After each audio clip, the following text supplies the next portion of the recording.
Agape Avi at ako na inuhuli sa inyong pagpupulong. Nakaalis na pala ang aking ada.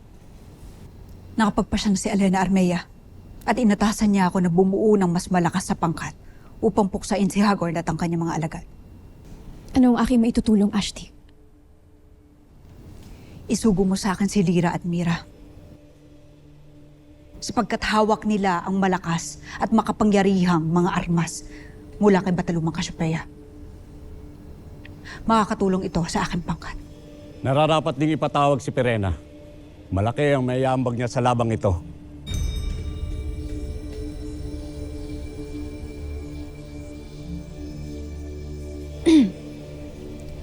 Siyang tunay. Ilo.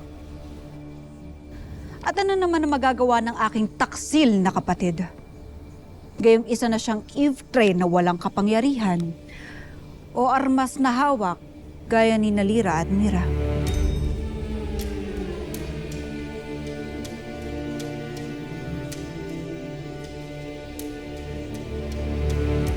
Maghihintay na lang ba tayo sa pagbabalik ng Bathalang Gargan bago tayo kumilos muli?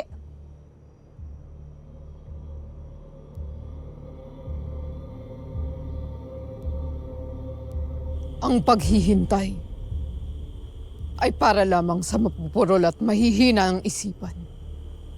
Bakit hindi mo sanayin ang sarili mo sa pakikipaglaban, Agane? Upang magkaroon ka ng silbi kay Hagorn. Gusto na.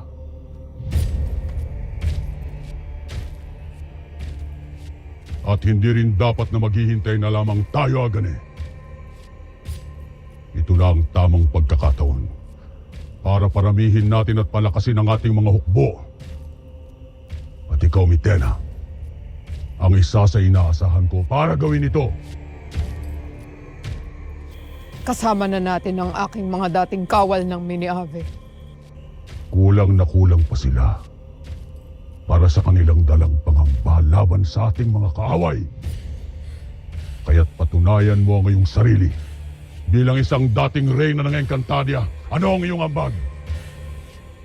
Isang bungkos ng mga takot na mga sundalo mula sa Mini-Ave. Yan lang ba ang iyong kakayahan? Yan lang ba?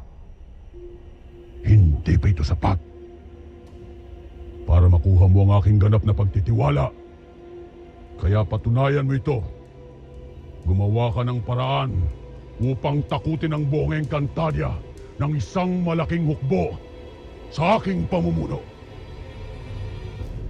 Hindi pa ba sapat na ako ay narito at nakikipaglaban kasama mo? Narinig mo ang aking utos at iyon ang iyong sundin upang mapatunayan ko na mayroong saysay kung bakit kita pinalaya mula sa karsero.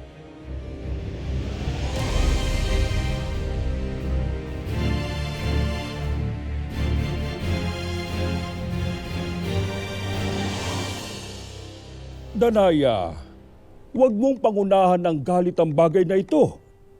Lalo't hindi natin may tatatwang si Pirena ay mahusay sa mga estratehiya ng pakikipagdigmaan. Hindi rin ito ang panahon para dalhin natin ang mga hidwaan. Bagkus ay kinakailangan nating higit na magbuklod-buklod at magtulungan. Ako'y sumasang-ayon. Tama si Nunong Imaw.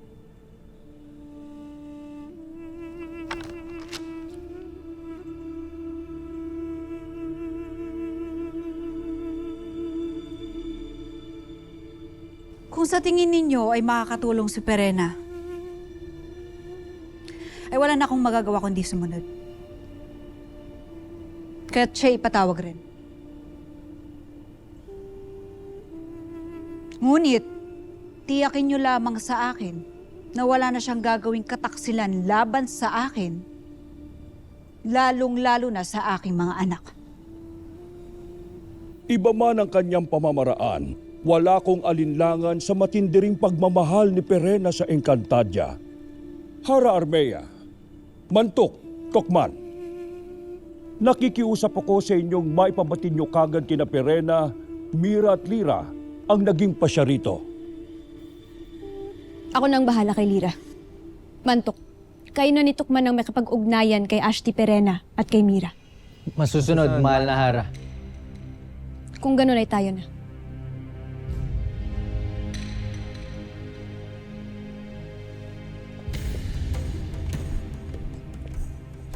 Nawa nga ay hindi ka nagkakamali kay Perena, Nunong Imaw. Danaya, nawa ay mapawi na rin ang iyong galit at hinanakit sa iyong kapatid.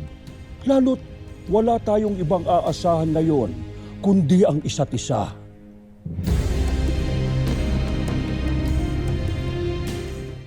Iba yung pag-iingat at paghahanda pa rin. Sapagkat marami na namang tao ang madadamay sa ating laban. Kailangang ilayo natin sa mga tao ang labanan na magaganap. Para wala nang madamay pa. Paano si Nunong Pawpaw? At si Gaya? Iniisip ko na ibalik ko muna si ate sa Encantadia. Kung nandoon siya, si nanay ang nakaprotekta sa kanya. Ayoko na gamitin pa siya ulit ni Gargan laban sa atin. Ngunit Tera, hindi mo kami maaaring iwan dito. Sapagkat mas kailangan ka namin dito sa mundo mo. Tera, ako na ang maghahatid kay Gaya pauwi ng Encantadia. Nais ko rin makabalita doon. Huwag kayong mag-alala at babalik rin ako dito agad-agad. Huwag kang mag-alala, Tera. Titiyakin kong ligtas na makakauwi si Gaya sa inyong Ada.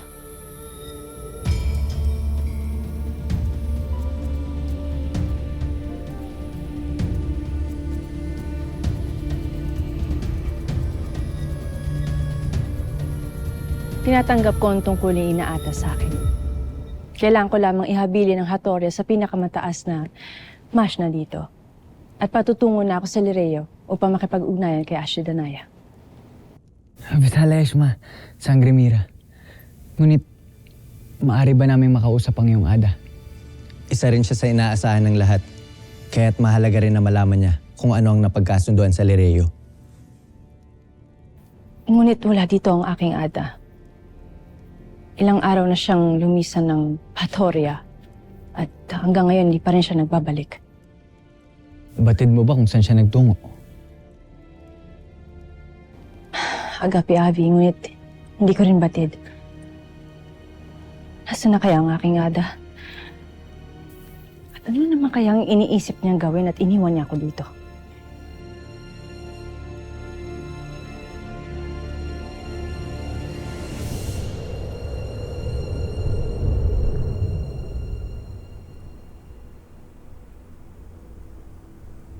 Sangre Perena, anong himala nagtaboy sa'yo? At muli ka nabalik dito sa Devas? Ikaw ba'y natutuwa o nagagalit na muli ako makita, Mashna? May sumpa si Emre sa mga evetring gaya mo na sumuway sa kanya. Hindi ka na nararapat dito. Tiniis ko na ang sumpang iyon nang ako'y mapiit sa Balaak. At kung isinumpa man ako ni Emre, binasbasan ako ng Bathalumang Cassiopeia, lalo pat sa kanyang utos. Kaya't nasigip ako ni Mira at Lira. Hindi rin naman ako magtatagal dito. Nais ko lamang makausap ang Bathaluman, kaya't iharap mo siya sa akin ngayon din. Marahil ay hindi mo nais na muli tayong magkagulo, Mashna. Husto na, Perena.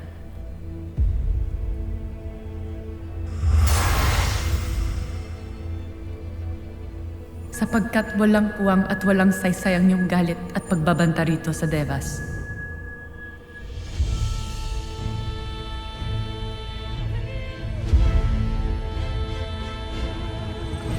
Abisala mga sangre. Flamara, may nangyari ba sa mundo ng mga tao? Nilikha tayo ng isang patibong na magdadala sa mga sangre sa kanilang pagkawasak. Nais kitang makausap na masensina na Armea. Tungkol saan, Soldarius? Tapatin mo ako, Hara Armea. Hindi bilang asawa mo, kundi bilang isang kaibigan. Tunay nga bang may pagtingin ka na sa amin ni Aving yon? Magtungo ka na sa mundo ng mga tao. Hindi dapat kayo naghihiwa-hiwalay apat.